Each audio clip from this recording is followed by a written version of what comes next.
Hi everyone, it's Laurel here with the card that I made. I actually made a card yesterday just playing around, and this is the card I made.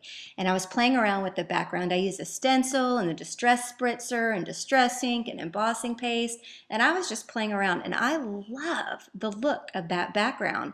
I love that you can see the specks. I love the shine. I love all the different color variations of the brown.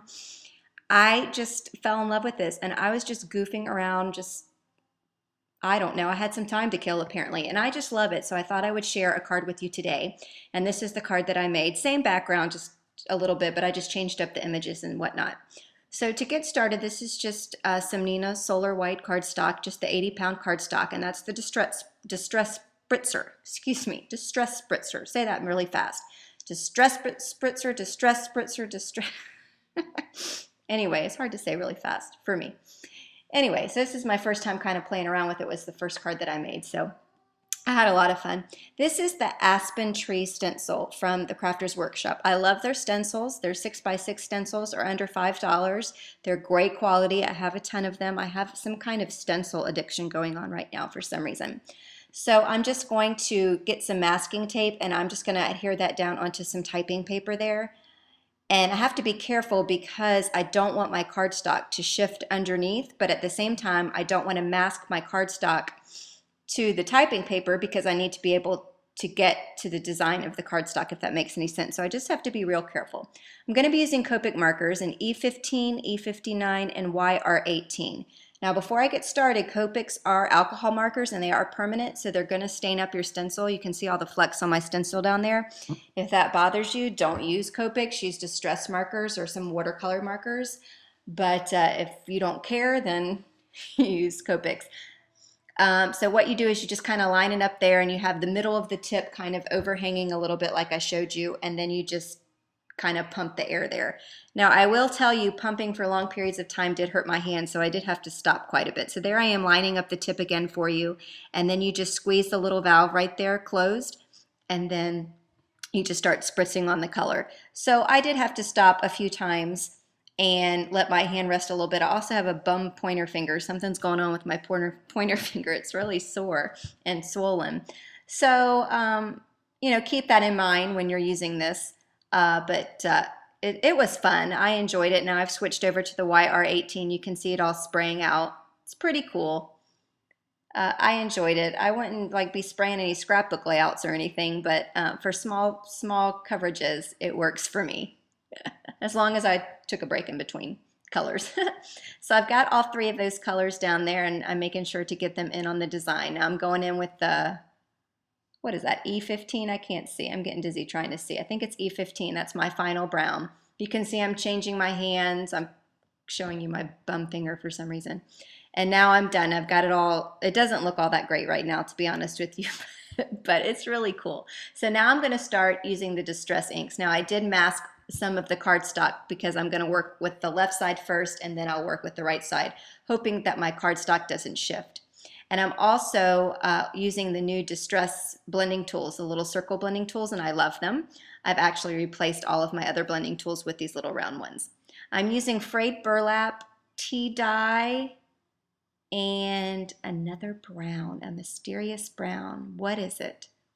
Oh, wild honey.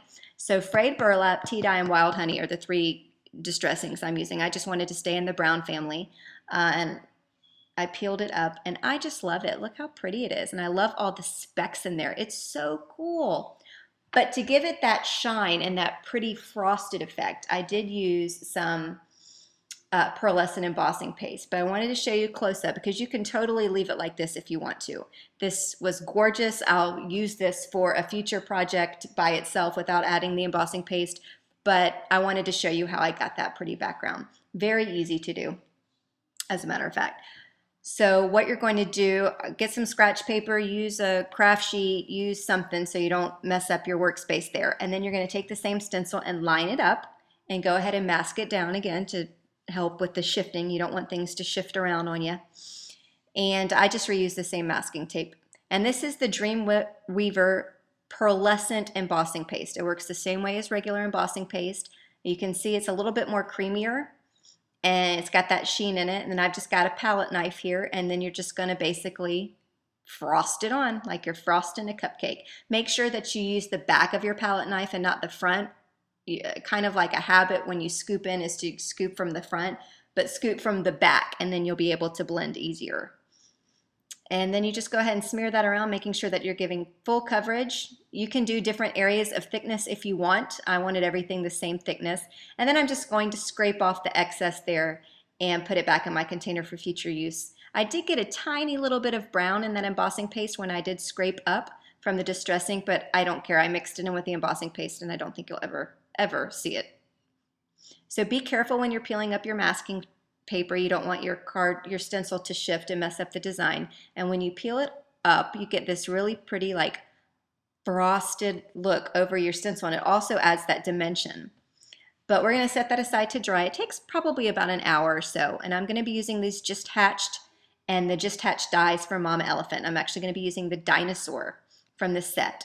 I used the owl from the set on the other card, but I wanted to do things just a little bit differently. So I am stamping the little cute dinosaur, and cute, in Memento Tuxedo black ink because I'm going to be doing some coloring. And then I'm using the little speech bubble that they have in the same set, and I'm going to heat emboss it. So I'm stamping it with some Versamark ink, just a sticky ink that's great for heat embossing. And then I'm using this fabulous embossing powder by Ranger. It's in liquid platinum. It is so pretty. And those little boxes and those mini spoons were Jennifer McGuire's recommendations, and I have to say they're fabulous. And you get a ton of those little mini spoons. I use them when I feed my daughter. I mean, you get like hundreds in the little packet. But anyway, I'm using my heat gun. I always heat the behind the cardstock first and then go ahead and heat the image. And as you can see, I don't keep my heat gun still too long because I don't want to burn my paper. And then once it starts melting, it happens very quickly. And look at that pretty, pretty, pretty, pretty color. It's so pretty and shiny. So I'm going to go ahead and die cut that speech bubble die with the die cut. And I'm going to color the little dinosaur LG1, LG2, and LG3 with my Spectrum Noir markers. I'm going to turn on some music here, and this will be some real quick coloring.